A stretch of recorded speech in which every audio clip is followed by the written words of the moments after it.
الحمد لله رب العالمين والصلاة والسلام على سيد الأنبياء والمرسلين أما بعد فأعوذ بالله من الشيطان الرجيم بسم الله الرحمن الرحيم يا أيها الناس كلوا مما في الأرض حلالا طيبا ولا تتبعوا خطوات الشيطان إنه لكم عدو مبين صدق اللہ العظیم۔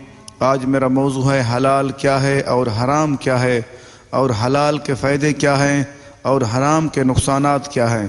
سب سے پہلے یہ جاننا ہوگا حلال اور حرام کا مطلب کیا ہے۔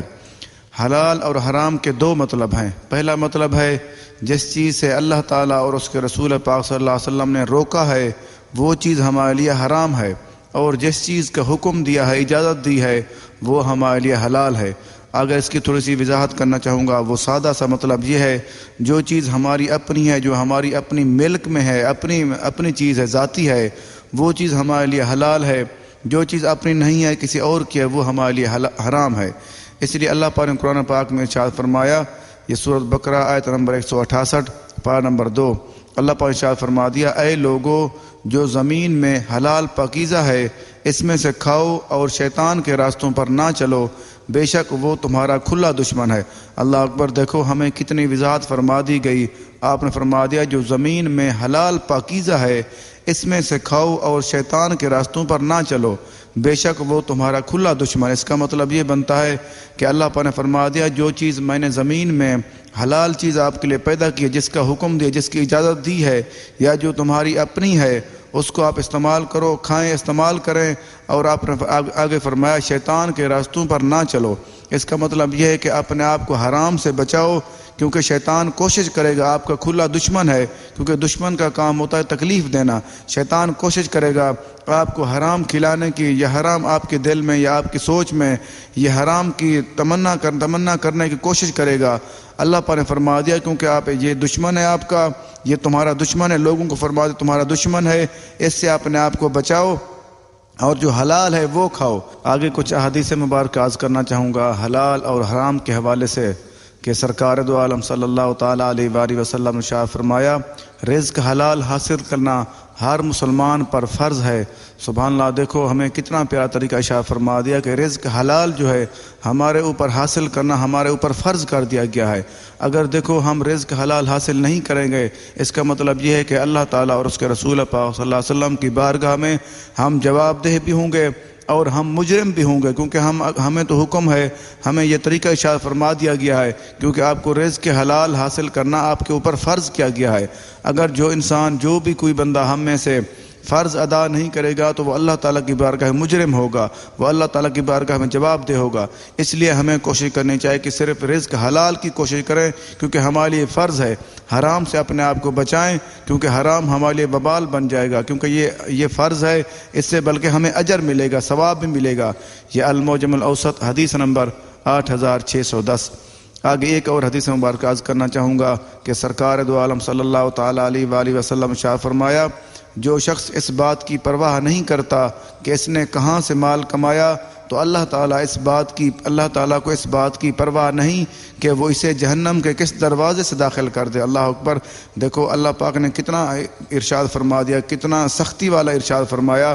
اللہ کے نبی نے فرمایا کہ اللہ تعالیٰ کو کوئی پرواہ نہیں ہوگی اس کی جو اپنی پرواہ نہیں کرتا کہ میں رزق حلال کما رہا ہوں یا حرام کما رہا ہوں۔ اس لیے فرمایا جو شخص اس بات کی پرواہ نہیں کرتا، ہمیں یہ وضاحت فرما دی، جو انسان یہ پرواہ نہیں کرتا، غور و فکر نہیں کرتا یہ جو میں روزگار کما رہا ہوں یا روزگار کی کوشش کر رہا ہوں یہ میرے لیے حلال ہے یا حرام ہے، اس لیے فرما دیا جو انسان اس چیز کی کوشش نہیں کرے گا، غور و فکر نہیں کرے گا، حلال کی کوشش نہیں کرے گا، نہ یہ سمجھنے کی کوشش کرے گا یہ جو کما رہا ہوں حلال ہے یا حرام ہے، پھر فرمایا وہ جہنم کے اللہ تعالیٰ اس کو کس دروازے جہنم میں ڈال دے، اللہ تعالیٰ اس کی کوئی پرواہ نہیں کرے گا، کیونکہ اس لیے پرواہ نہیں کرے گا کیونکہ وہ خود پرواہ نہیں کر رہا۔ یہ قوت القلوب حدیث نمبر 1305۔ آگے ایک اور حدیث مبارکہ عرض کرنا چاہوں گا کہ سرکار دو عالم صلی اللہ تعالیٰ علیہ وآلہ وسلم شاہ فرمایا عبادت کے 10 حصے ہیں جن میں سے 9 حصے طلب حلال میں ہیں۔ سبحان اللہ۔ دیکھو اس کا مطلب یہ ہے کہ اگر کوئی بندہ عبادت کرے، بہت زیادہ اللہ تعالیٰ کی عبادت کرتا رہے، اس کے بارے میں فرمایا کہ عبادت کے اللہ پاک نے 10 حصے کر دیے ہیں اور 9 حصے طلب حلال میں ہے۔ اس کا مطلب یہ ہے جو انسان حلال روزی کماتا ہے، حلال رزق کی کوشش کرتا ہے یا حلال رزق کماتا ہے، اس کے لیے اس کو 9 حصے، اس کا مطلب یہ ہے کہ اس کی بہترین عبادت ہو رہی ہے۔ اگر ہم اپنے آپ پہ غور کریں، کچھ لوگ ہوتے ہیں بہت زیادہ عبادتیں کرتے ہیں، نوافل پڑھتے ہیں، لیکن وہ روزگار کی کوشش نہیں کرتے۔ اگر ہم صرف حلال روزگار کی کوشش کریں، اس کی عبادت کے 9 حصے ہمیں مل رہے ہوں گے، پھر اگر دوسری بھی عبادت کر لیں گے ساتھ وہ 10 پورے ہو جائیں گے۔ یہ قوت القلوب میں ہے، صفحہ نمبر 144، حدیث نمبر 54۔ آگے ایک اور حدیث مبارکہ عرض کرنا چاہوں گا کہ سرکار دو عالم صلی اللہ تعالیٰ علیہ وآلہ وسلم شاہ فرمایا، جس نے رزق حلال کی تلاش میں تھک کر شام کی، وہ اس حال میں رات گزارے گا کہ بخش دیا گیا ہوگا، اور صبح اس حال میں کرے گا کہ اللہ تعالیٰ اس سے راضی ہوگا۔ سبحان اللہ۔ دیکھو کافی دفعہ ہمیں یہ صورتحال ملتی ہے، جب ہم کسی جگہ پہ روزگار کے معاملے میں جائیں تو روزگار کی کوشش کریں تو ہمیں بہت زیادہ تکلیفیں ملتی ہیں، تکلیفیں ہوتی ہیں۔ کافی دفعہ یہ صورتحال ہوتی ہے، اگر کوئی سیل مین ہو، کوئی چیزیں بیچنے والا ہو، اس سے لوگ نہیں لیتے، وہ بڑا پریشان ہوتا ہے، یا ایک دکاندار لیتا ہے، وہ 10 دکاندار نہیں لیتے، اس لیے اس کو پریشانی اٹھانی پڑتی ہے۔ دوسرا، اگر کوئی مزدور ہو، کبھی اس کو مزدوری ملتی ہے یا نہیں ملتی، اگر ملتی بھی ہے پھر بھی وہ اس کو باتیں کرتے ہیں، عجیب باتیں کرتے ہیں، اتنا اس کو تنگ کرتے ہیں، پریشان کرتے ہیں، وہ شام کو اتنا زیادہ پریشان مایوس ہو جاتا ہے، وہ کہتا ہے یار کتنا مشکل کام ہے روزگار کمانا۔ اللہ کے نبی نے ہمیں واضح فرما دیا کہ آپ نے پریشان نہیں ہونا کسی قسم کے معاملات میں۔ اگر آپ کو پریشانی، تھکاوٹ محسوس ہو، اگر شام کو آپ تھک کے آئیں گے، حلال روزگار کوشش تلاش میں تھک کر شام کی، اگر کسی انسان نے روزگار کوشش کی یا روزگار کے معاملات میں محنت کرتا رہا، وہ شام کو تھک گیا، پھر اس کو انعام کیا ملے گا؟ اللہ کے نبی نے فرما دیا اگر وہ حلال روزگار کوشش کرے گا وہ اللہ تعالیٰ اس کو بخش دے گا، اور جب وہ صبح کرے گا اللہ تعالیٰ اس سے راضی ہوگا، کیونکہ وہ تھکاوٹ کی جب انسان سوتا ہے تو بڑی آرام سے نیند آتی ہے، اس کو کوئی پتہ نہیں ہوتا کیا صورتحال ہو رہی ہے۔ اس لیے فرما دیا جو انسان تھکا ہوا آئے گا شام کو، اللہ تعالیٰ اس کو بخش دے گا، اس کے خطائیں کمی بیشیاں معاف فرما دے گا۔ اور فرمایا جب وہ صبح کرے گا، جب وہ صبح اٹھے گا تو اللہ تعالیٰ اس سے راضی ہوگا۔ راضی اس لیے ہوگا کیونکہ اس نے حلال روزگار کوشش کی، حلال رزق کمانے کی کوشش کی۔ صرف ہمیں اپنے ذہن میں یہ بات سوچ لینی چاہیے، صرف ہم نے حلال رزق کی کوشش کرنی ہے، حرام سے اپنے آپ کو بچانا ہے، نہیں تو کیا ہوگا؟ نہیں تو ہمارے لیے مزید وبال بن جائے گا، وہ ہمارے لیے عذاب بن جائے گا۔ یہ المعجم الاوسط، حدیث نمبر 752۔ آگے ایک اور حدیث مبارکہ عرض کرنا چاہوں گا کہ سرکار دو عالم صلی اللہ تعالیٰ علیہ وآلہ وسلم شاہ فرمایا، جو اپنے اہل و عیال کے لیے رزق تلاش کرتا ہے، حلال رزق کی تلاش کرے تو وہ راہ خدا میں جہاد کرنے والے کی طرح ہے، اور جو بقدر کفایت دنیا کی حلال چیزیں حاصل کرے تو وہ شہداء کے درجے میں ہے۔ سبحان اللہ۔ دیکھو کتنا پیارا انعام ملا، کتنا زیادہ انعام ملتا ہے ہمیں۔ جو انسان اپنے بیوی بچوں کے لیے حلال رزق کی تلاش کرتا ہے تو اللہ تعالیٰ، وہ سمجھ لیں اللہ تعالیٰ کی راہ میں جہاد کے لیے جیسے کوئی بندہ نکلتا ہے اس کو ویسے اجر ملتا ہے۔ اور آگے فرمایا جو بقدر کفایت، اس کا مطلب یہ بنتا ہے کہ بہت زیادہ روزگار نہ کمائے، صرف ضرورت کے مطابق جو بندہ کماتا ہے، بقدر کفایت، جو اس کو کافی ہو، جو اس کی ضرورت ہو، جو انسان اتنا ہی صرف روزگار کماتا ہے اور حلال کماتا ہے، اللہ تعالیٰ اس کو شہداء کے درجے کے برابر درجے عطا فرما دیتا ہے۔ سبحان اللہ۔ دیکھو ہم کتنا خوش قسمت ہیں مسلمان، اگر ہم صرف اپنے روزی کما رہے ہیں، روزی کر رہے ہیں، لیکن اگر حلال کر رہے ہیں پھر اس کے درجات بھی ہمیں مل رہے ہیں، ہمیں مزید اجر بھی مل رہا ہے، اور اللہ تعالیٰ کیا کرے گا؟ اس کو شہیدوں کا ثواب دے گا اور جہاد کا ثواب دے گا جو انسان کوشش کرے گا اپنے حلال روزگار کی۔ یہ سنن الکبریٰ کتاب الصبر، حدیث نمبر 17824۔ آگے ایک اور حدیث مبارکہ عرض کرنا چاہوں گا کہ سرکار دو عالم صلی اللہ تعالیٰ علیہ وآلہ وسلم شاہ فرمایا، جو شخص 40 دن تک حلال کھانا کھاتا ہے اللہ تعالیٰ اس کا دل روشن فرما دیتا ہے اور اس کے دل سے اس کی زبان پر حکمت کے چشمے جاری فرما دیتا ہے۔ سبحان اللہ، دیکھو ہمارے اوپر اللہ تعالی ہمارے اوپر مزید کتنا کرم کرتا ہے۔ اگر صرف ہم 40 دن مسلسل جو بھی شخص 40 دن مسلسل خود حلال کھاتا ہے اور اپنے بچوں کو حلال کھلاتا ہے، اگر خود حلال کھاتا ہے تو اس کے کیا ہوتا ہے؟ اس کا دل روشن ہو جاتا ہے، اس کو ساری چیزیں، اس کا مطلب یہ بنتا ہے کہ اس کی اللہ تعالیٰ کی طرف مزید رجوع کرتا ہے اور اس کو ساری چیزیں نظر آنا شروع ہو جاتی ہیں، اور اللہ تعالیٰ کا اس کو قرب بھی مل جاتا ہے، کیونکہ جس کا دل روشن ہوتا ہے اس کو ساری چیزیں، اس کو ساری منزلیں نظر آ رہی ہوتی ہیں، اللہ تعالیٰ کی بارگاہ اس کی زیارت بھی کر سکتا ہے دل سے۔ اس لیے فرمایا، اور آگے فرمایا اس کی زبان پر حکمت کے چشمے جاری فرما دیتا ہے۔ سبحان اللہ، دیکھو اللہ تعالیٰ اس پہ اتنا راضی ہوتا ہے، اس کے اوپر اتنا کرم فرماتا ہے، اس کی زبان پہ حکمت کے چشمے، وہ اچھی اچھی باتیں کرنا شروع کر دیتا ہے، وہ اس کی دانائی سمجھداری اس کے اندر آ جاتی ہے۔ اس لیے حلال رزق کھانے کی وجہ سے جو انسان 40 دن اگر ہم ساری زندگی حلال کھانا شروع کر دیں، پھر ہمارے اوپر اللہ تعالیٰ کتنا زیادہ کرم فرمائے گا، کتنا زیادہ مہربانی فرمائے گا۔ یہ اتحاف السعادت، کتاب حلال والحرام، حدیث نمبر 450۔ آگے ایک اور حدیث مبارک عرض کرنا چاہوں گا۔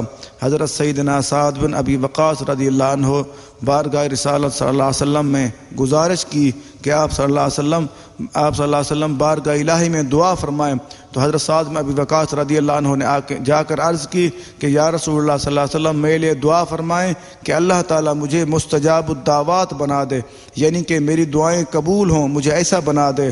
تو آپ صلی اللہ علیہ وسلم نے ارشاد فرمایا، اپنے کھانے کو پاکیزہ بنا لو، تمہاری دعائیں قبول ہوں گی۔ سبحان اللہ، دیکھو کافی دفعہ ہم اللہ تعالیٰ سے بہت زیادہ دعا کرتے ہیں، گڑ گڑا کے دعائیں مانگتے ہیں، لیکن ہماری دعائیں قبول نہیں ہوتی۔ اس کی وجہ آپ یہاں پہ ارشاد فرما دی گئی ہے، ہمارے پیارے نبی کریم صلی اللہ علیہ وسلم نے ہمیں واضح فرما دیا ہے، جس کی دعائیں قبول نہیں ہوتی اس کا مطلب یہ ہے کہ کیونکہ اس کا کھانا حلال نہیں ہے، وہ حلال روزگار نہیں کماتا، وہ حرام کھاتا ہے خود، اس لیے اس کی دعائیں قبول نہیں ہوتی۔ آج ہمیں اس بات کی سمجھ آ گئی ہے، اگر ہماری کبھی دعائیں قبول نہیں ہو رہی، پھر ہم روزگار حلال نہیں کھا رہے، اگر ہم حلال کھائیں گے تو ہماری دعائیں بھی قبول ہوں گی۔ یہ المعجم الاوسط، حدیث نمبر 6495۔ آگے ایک اور حدیث مبارک عرض کرنا چاہوں گا۔ حضرت ابو ہریرہ رضی اللہ عنہ سے روایت ہے کہ رسول پاک صلی اللہ تعالیٰ علیہ وآلہ وسلم شاہ فرمایا، بعض آدمی بہت سفر کرتے ہیں اور آسمان کی طرف ہاتھ اٹھاتے ہیں اور اللہ تعالیٰ سے دعا کرتے ہیں، دعا کرنے کے بعد کیا کہتے ہیں کہ یا رب کہہ کر اپنی حاجت، اپنی ضرورت کے معاملے میں دعا مانگتے ہیں، مگر آپ نے فرما دیا مگر ان کا کھانا پینا حرام ہے اور لباس ان کا حرام ہے، ان کو حرام سے ہی غذا دی گئی تو ان کی دعائیں کہاں قبول ہوں گی۔ اللہ اکبر، دیکھو اگر ہم میں سے کوئی، ہمارا بھائی یا ہم میں سے کوئی بھی انسان وہ حلال روزگار نہیں کماتا، حرام کماتا ہے، پھر وہ جتنا دعائیں مانگے، گڑ گڑاتا رہے، اللہ تعالیٰ سے بار بار دعائیں مانگتا رہے، اس کی دعائیں قبول نہیں ہوں گی، کیونکہ اس کی غذا حلال نہیں ہے، اس کا پہننا حلال نہیں ہے، اس کا کھانا پینا حلال نہیں ہے، اور اس کی جتنے بھی غذائیں ہیں وہ حلال نہیں ہیں، اس لیے اس کی دعائیں قبول نہیں ہوں گی۔ یہ مسلم شریف کی حدیث ہے، حدیث نمبر 1015۔ آگے ایک اور حدیث مبارک عرض کرنا چاہوں گا کہ سرکار دو عالم صلی اللہ تعالیٰ علیہ وآلہ وسلم نے شاہ فرمایا، جس نے کسی گناہ کے ذریعے، کسی جرم کے ذریعے، یعنی کہ حرام مال حاصل کیا، پھر اس سے صلہ رحمی کی یا صدقہ کیا یا راہ خدا میں خرچ کیا، تو اللہ تعالیٰ اس تمام کو جمع کر کے جہنم میں پھینک دے گا۔ اللہ اکبر، دیکھو کافی دفعہ صورتحال یہ ہوتی ہے، پرانے لوگوں کی یہ باتیں سنتے ہیں، کچھ ایسے بدماش ڈکیت لوگ ہوتے تھے، وہ امیروں کا مال چھینتے اور غریبوں میں جا کے تقسیم کرتے۔ آج کل کافی دفعہ ہم سنتے ہیں لوگوں سے، وہ کہتے ہیں وہ اچھے انسان تھے۔ دیکھو یہاں پہ ارشاد فرما دیا گیا، اگر کوئی انسان گناہ کے ذریعے، حرام کے ذریعے مال حاصل کرتا ہے، پھر اسی سے صلہ رحمی کرتا ہے، اپنے رشتہ داروں کو دیتا ہے، پھر آگے فرمایا صدقہ یا راہ خدا میں خرچ کرتا ہے، پھر اللہ تعالیٰ مزید اس کو عذاب دے گا۔ عذاب کیا دے گا؟ اللہ تعالیٰ اس تمام کو جمع کر کے جہنم میں پھینک دے گا۔ دیکھو اس کا نہ کوئی صدقہ دینا فائدہ دے گا، بلکہ اس کے لیے مزید وبال بنے گا، جہنم کا سبب بنے گا۔ اور فرمایا جو صلہ رحمی کرتا ہے، حالانکہ صلہ رحمی کرنا اچھی بات ہے اور لوگوں کی خدمت کرنا اچھی بات ہے، لیکن جو حرام کے ذریعے کرے گا، اللہ تعالیٰ اس کو ساری چیزوں کو، وہ اس کے رزق کو، اس کی سارے معاملات کو، خود کو بھی ساتھ اللہ تعالیٰ جہنم میں دھکیل دے گا۔ اس کی وجہ یہ ہوگی کیونکہ اس نے حرام کمایا۔ دیکھو اگر کوئی انسان اللہ تعالیٰ کسی کو توفیق دے وہ حلال کمائے اور لوگوں کی خدمت کرے، اللہ تعالیٰ اس کو بہت زیادہ اجر دیتا ہے۔ لیکن اگر کوئی انسان حرام کے ذریعے کمائے اور پھر لوگوں کی خدمت کرے یا صلہ رحمی کرنے کی کوشش کرے، اللہ تعالیٰ کو وہ بات بھی پسند نہیں ہے، کیونکہ جو حرام کا عذاب ہے وہ بھی ملے گا، اور جو حرام کا رزق استعمال کرا کسی کو دے رہا ہے اس کا بھی مزید اس کو عذاب ملے گا۔ یہ الزہد ابن المبارک حدیث نمبر 625 صفحہ نمبر 221۔ آگے ایک اور حدیث مبارک عرض کرنا چاہوں گا کہ سرکار دو عالم صلی اللہ تعالیٰ علیہ وآلہ وسلم نے ارشاد فرمایا، ہر وہ گوشت جسم جو حرام سے پروان چڑھا ہو، پلا بڑھا ہو، آگے آگ اس کی زیادہ حقدار ہے۔ اللہ اکبر۔ دیکھو اللہ کے نبی نے فرما دیا جو انسان جس کا جسم حرام سے پلا ہے یا بڑا ہوا ہے اس کے لیے فرمایا اس کے لیے وہ آگ کا زیادہ حقدار۔ اللہ اکبر۔ اس کا مطلب یہ بنتا ہے جو انسان جس کا خون یا جس کا گوشت حرام سے بنا ہے وہ آگ کا حقدار ہے۔ اس کا مطلب یہ ہے کہ اس کو آگ میں ڈال دیا جائے گا۔ اللہ اکبر۔ اللہ تعالیٰ سے ہمیں معافی مانگنی چاہیے اور کوشش بھی کرنی چاہیے حلال کھانے کی، حلال کمانے کی۔ یہ سنن ترمذی شریف کتاب اسفر حدیث نمبر 614۔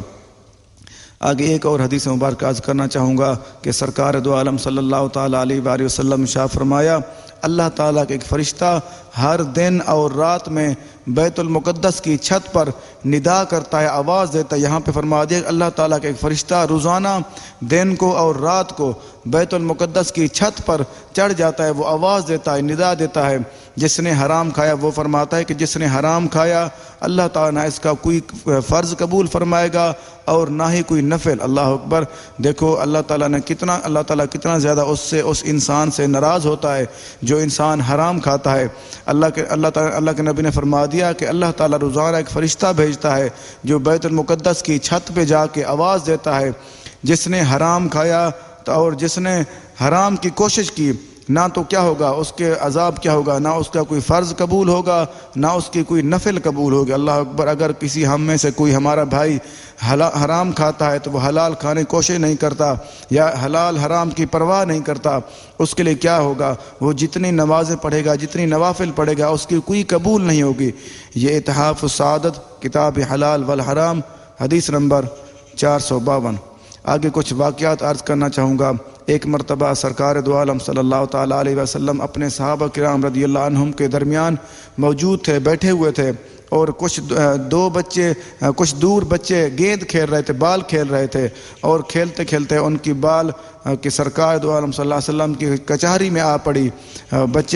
کچھ بچے پیچھے ہٹ گئے، وہ سوچنے لگے کہ کون جائے اس کو اٹھانے کے لیے۔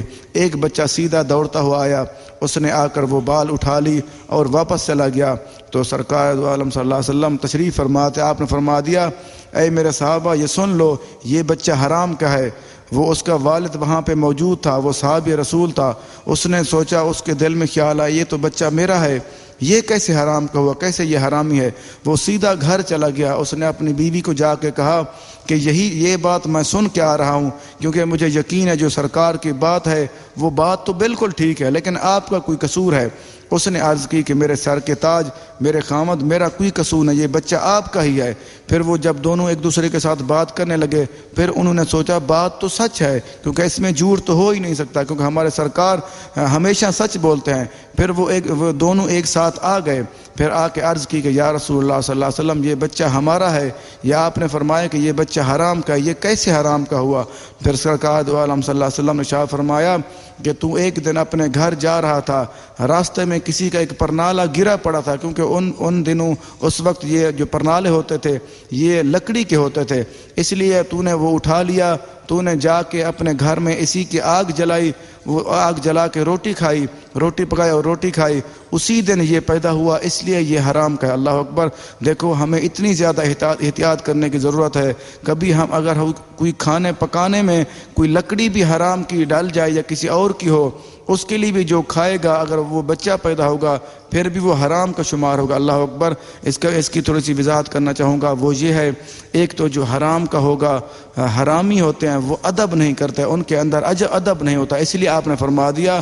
ویسے آپ کو اللہ تعالیٰ بتا دیتا ہے، فرما دیتا ہے، چیزیں جو بھی ہوتی ہے اللہ تعالیٰ بتا دیتا ہے، علم دے دیتا ہے، لیکن پھر بھی ہمیں یہ چیز سمجھا دی گئی جس میں ادب نہیں ہوگا وہ حرامی ہوگا، جس انسان کے اندر ادب ہوگا وہ حلالی ہوگا۔ اس لیے ہمیں اس چیز پہ غور کر لینا چاہیے۔ اگر ہم اللہ نہ کرے اپنے بچوں کو حرام روزگار کھلا رہے ہیں تو وہ ہمارے بچے حرام کے ہوں گے، وہ ادب والے نہیں ہوں گے اور بے ادب بن جائیں گے۔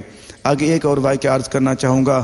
حضرت سیدنا عباد بن خواص رحمۃ اللہ علیہ نقل فرماتے ہیں، ایک مرتبہ حضرت سیدنا موسیٰ علیہ السلام کسی مقام سے گزرے تو دیکھا ایک شخص ہاتھ اٹھائے رو رو کر بڑے رکت انگیز والے بڑے درد والے انداز میں دعائیں مانگ رہا تھا۔ حضرت موسیٰ علیہ السلام اسے دیکھتے رہے، پھر اللہ تعالیٰ کی بارگاہ میں عرض کی، اے میرے مولا تو اپنے بندے کی دعا کیوں نہیں قبول کر رہا؟ اللہ تعالیٰ نے حضرت موسیٰ علیہ السلام کی طرف وحی فرمائی، نازل فرمائی، اے موسیٰ اگر یہ شخص اتنا روئے اس کا دم نکل جائے اور اپنے ہاتھوں کو اتنا بلند کرے کہ اس کے ہاتھ آسمان کو چھو لیں تب بھی میں اس کی دعا قبول نہ کروں گا۔ حضرت موسیٰ علیہ السلام نے عرض کی، میرے مولا اس کی کیا وجہ ہے؟ تو اللہ پاک نے ارشاد فرمایا، یہ حرام کھاتا ہے اور حرام پہنتا ہے اور اس کے گھر میں حرام مال ہے۔ اللہ اکبر۔ دیکھو کتنا زیادہ اللہ پاک سختی فرماتا ہے، جو انسان حرام کھاتا ہے اس کی دعائیں بالکل رد فرما دیتا ہے۔ اللہ پاک نے فرما دیا اگر یہ اتنا دعائیں مانگے اس کا رو رو کے دم نکل جائے پھر بھی میں اس کی دعائیں قبول نہیں کروں گا، اور فرمایا اگر اس کے ہاتھ اتنی زیادہ بلند ہو جائیں دعا کرتے کرتے اس کے ہاتھ آسمان کو چھو لیں پھر بھی میں اس کی دعا قبول نہیں کروں گا۔ اس کی وجہ یہ ہے کیونکہ اس کا کھانا حرام ہے اور اس کا پہننا حرام ہے اور اس کے گھر میں حرام مال ہے۔ اللہ اکبر۔ ہمیں اس چیز پہ غور کر لینا چاہیے، اگر اللہ نہ کرے ہمارے گھر میں کوئی ایسی چیز ہے یا اگر ہم حرام کی کوشش کرتے ہیں تو وہ ہماری دعائیں قبول بالکل نہیں ہوں گی، اللہ تعالی ہم سے بہت زیادہ ناراض ہوگا۔ کوشش کریں کہ حلال کی کوشش کریں، حلال کمائیں اور اپنے بچوں کو بھی حلال کھلائیں۔ یہ عین الحکایات حصہ دوم صفحہ نمبر 196۔ آگے ایک اور واقعہ عرض کرنا چاہوں گا۔ ایک دن حضرت سیدنا ابو بکر صدیق رضی اللہ عنہ نے اپنے غلام کی کمائی سے دودھ پی لیا، ان کو پتہ نہیں تھا کہ یہ دودھ کہاں سے آیا، پھر ان کو خیال آیا، پوچھا اے میرے غلام یہ دودھ تو نے کہاں سے لیا ہے؟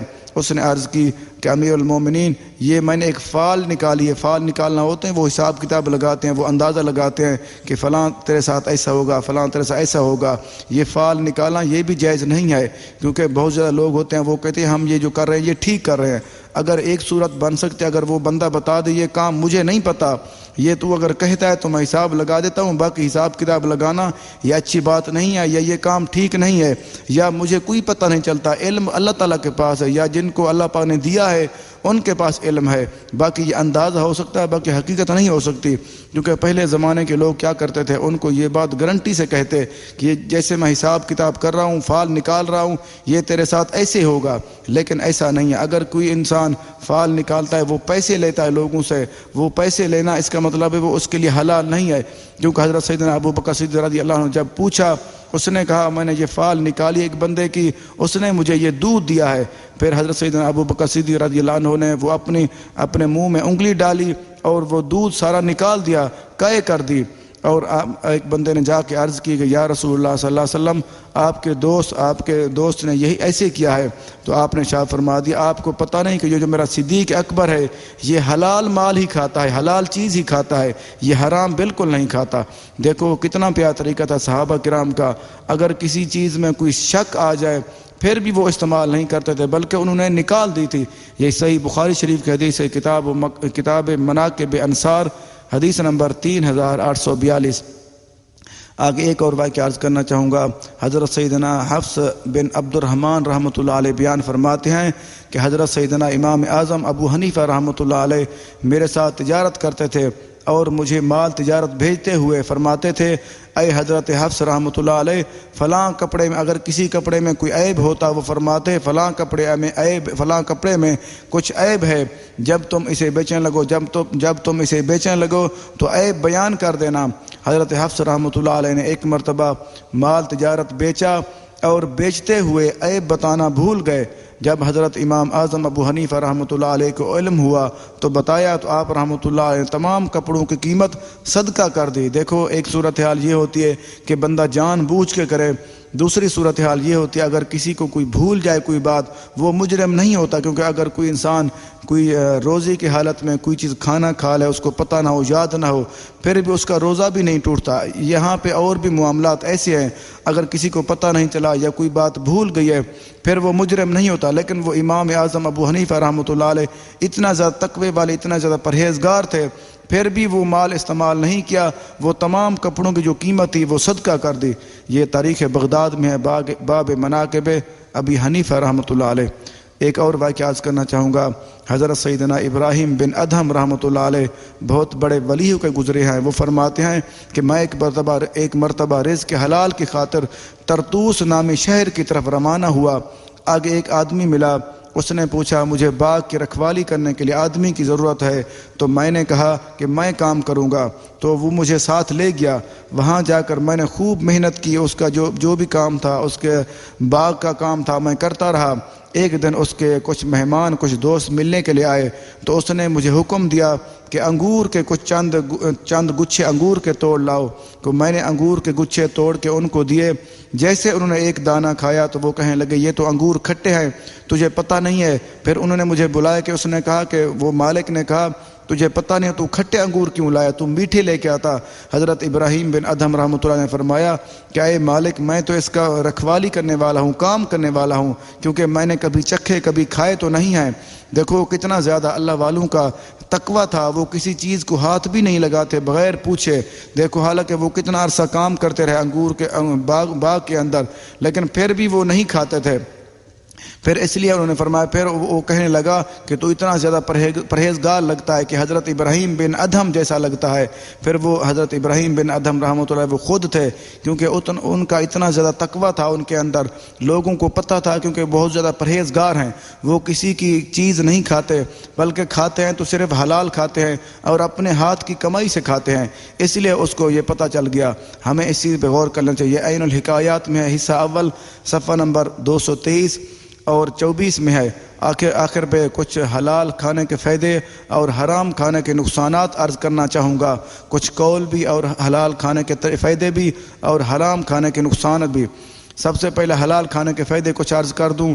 حلال کھانے کے فائدے یہ، سب سے پہلا فائدہ یہ ہے جو مسلمان رزق حلال کما کر اپنے بیوی بچوں کو کھلاتا ہے تو وہ پرسکون اور خوشحال زندگی گزارتا ہے۔ سبحان اللہ، دیکھو کتنا پیارا طریقہ ارشاد فرما دیا۔ جو انسان رزق حلال کھاتا ہے اور اپنے بیوی بچوں کو کھلاتا ہے، اس کی پہلی چیز کہ پرسکون رہتا ہے، کیونکہ ہر انسان سکون کی تلاش میں بڑے بڑے کام کرتا ہے، پیسہ بھی اس لیے تلاش کرتا ہے، اس لیے اکٹھا کرتے ہیں لوگ تاکہ ہمیں سکون ملے، ہم سکون سے بیٹھ کے کھائیں۔ جو انسان حرام رزق کمائے گا اس کا سکون ہی ختم ہو جائے گا، جو انسان حلال رزق کمائے گا اس کو سکون ملے گا، اس کی زندگی خوشحال ہوگی۔ اور آگے دوسرا فرماتے ہیں فائدہ کیا ہے، حلال کھانے والے کا لوگوں کی نظر میں ایک خاص مقام ہوتا ہے، کیونکہ جو حلال انسان کھاتا ہے اور محنت کرتا ہے وہ لوگ اس کی عزت کرتے ہیں، اس کی حوصلہ افزائی کرتے ہیں۔ جو انسان حرام کھاتا ہے وہ لوگوں کی نظروں میں گر جاتا ہے۔ اور تیسرا فائدہ فرماتے ہیں حلال کمانے اور کھانے والے کے کاروبار میں برکت ہوتی ہے۔ سبحان اللہ، کافی دفعہ لوگ کوشش کرتے ہیں، ہم کوشش کرتے ہیں ہمارے کاروبار، ہمارے کام، ہمارے روزگار میں برکت ہو۔ اگر جو انسان برکت چاہتا ہے وہ حلال کمائے اور حلال کھائے، اس کے کاروبار میں برکت ہوگی۔ اور چوتھا فرماتے ہیں حلال کمانے اور حلال کھانے والے کے اللہ تعالیٰ گناہ معاف فرما دیتا ہے، کیونکہ وہ فرض ادا کر رہا ہے، اللہ تعالیٰ کو وہ انسان اچھا لگتا ہے، پیارا لگتا ہے، اسی لیے اللہ تعالیٰ اس کے گناہ بھی معاف فرما دیتا ہے۔ اور پانچواں فائدہ یہ ہے حلال کھانے والے کی دعائیں بھی قبول ہوتی ہیں۔ سبحان اللہ، دیکھو ہم کافی دفعہ دعائیں مانگتے ہیں، ہماری دعائیں قبول نہیں ہوتی، اس لیے قبول نہیں ہوتی اگر ہم حلال کھانے والے، ہم حلال کمانے والے بن جائیں، پھر اللہ تعالیٰ ہماری دعائیں بھی قبول فرمائے گا۔ اور حضرت سیدنا عبد الرحمن علی جوزی رحمۃ اللہ علیہ فرماتے ہیں کہ حرام غذا ایک ایسی آگ ہے جو غور و فکر کو ہی ختم کر دیتی ہے۔ اللہ اکبر، دیکھو آگے فرماتے ہیں ذکر کی لذت کو بھی ختم کر دیتی ہے۔ پہلا فرماتے ہیں حرام غذا ایک ایسی آگ ہے جو غور و فکر کو ختم کر دیتی ہے، اور دوسرا فرماتے ہیں ذکر کی نعمت کو ختم کر دیتی ہے، ذکر کی لذت کو، کیونکہ ایک ذکر جب انسان کرتا ہے وہ بڑا دلی سکون ملتا ہے، کیونکہ اللہ تعالیٰ کا ذکر، اللہ تعالیٰ کی یاد دلوں کا اطمینان ہے۔ اس لیے وہ فرماتے ہیں جو حرام کھانے والا ہوگا اگر وہ ذکر بھی کرے گا اس کو لذت سکون نہیں ملے گا۔ اور آگے تیسرا فرماتے ہیں سچی نیتوں کے لباس کو جلا دیتی ہے۔